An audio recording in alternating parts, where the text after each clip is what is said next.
नस्त्र मह सुनहु पुरारी। को एक होई धर्म व्रतधारी। धर्मशील कोटिक मह कोई।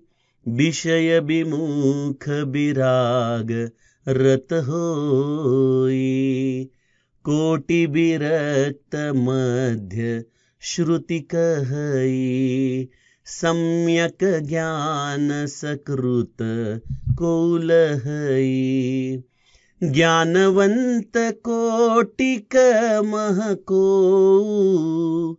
जीवन मुक्त सकृत जग सो। तीन सहस्त्र महु सब सुख खानी। दुर्लभ ब्रह्मलीन विज्ञानी। धर्मशील विरक्त रुज्ञानी। जीवन मुक्त ब्रह्म पर प्राणी। सबते सो दुर्लभ सुरराया। राम भगति रत गत मद माया। सो हरि भगति काग किमि पाई।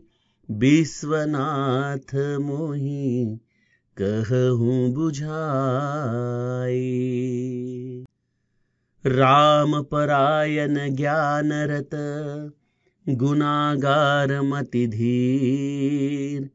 नाथ कहूँ के ही कारण पायऊँ काक शरीर।